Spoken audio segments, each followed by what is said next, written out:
Windows 11 is, I don't know, maybe it's just me. It feels like everything is just shittier nowadays than it used to be.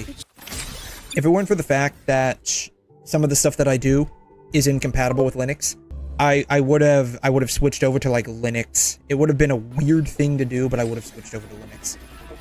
I got a feeling like the era of like the personal computer, aka the PC, which is what Windows was freaking known for at some point, is going to be ending. And either everyone's probably going to either go to something else, or it's just all going to be software and hardware as a service. Probably going to end up being like this weird thing where, you know how like Windows or 11, I think that's what it's called, right? It requires TPM2.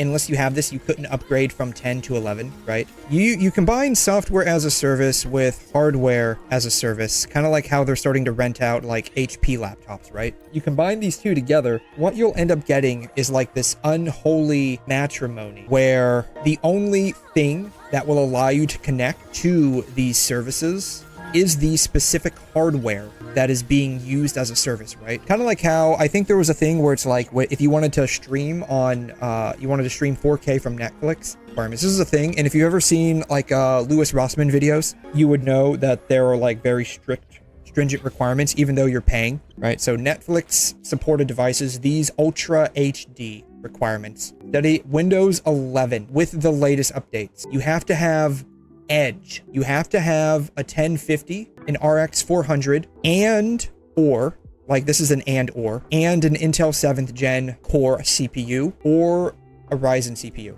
You also have to have a 4K 60 Hertz screen or TV. That's what it says. Now, it only says installed. The actual like stringency is kind of gray. Sus? Yes, very sus. Another 30-minute tangent for how the world is doomed. That's what you're here for. You're here for the infinite canvas. That's why you're here. And so you end up with this unholy matrimony where you have to have a subscription to the hardware, the subscription to the software, right? You have to have both of these. This unholy, smarmy trifecta right here. Might as well make this pyramid with the all-seeing eye. The hardware will be produced with these specific requirements for the software, and you will have to acquire subscriptions to both the hardware and the software in order for the software to be utilized. I didn't realize this, but my arrow looks like a little hand. I'm gonna flesh that out a bit more. Y'all don't know this, I'm actually an artist. I got a feeling this is where we're heading. And like, if you want to go even more dystopian,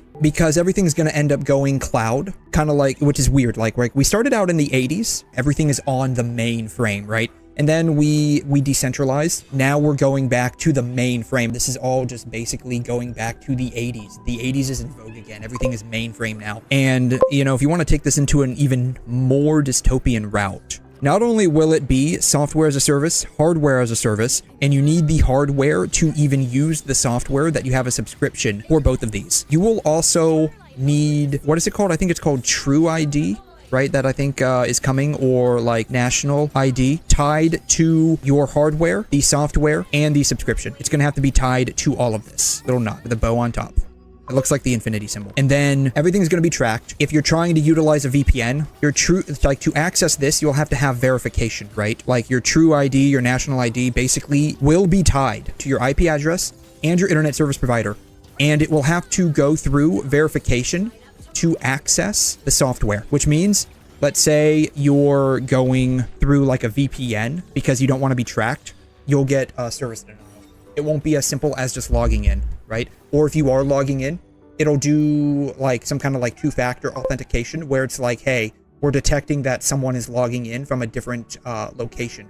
You need to confirm this. So this is kind of like where I see things happening. This is the future, sadly, in my opinion. That's just me though. Who knows? I could be wrong. It would be great if I was wrong, but I got a feeling I'm probably not. Anyways,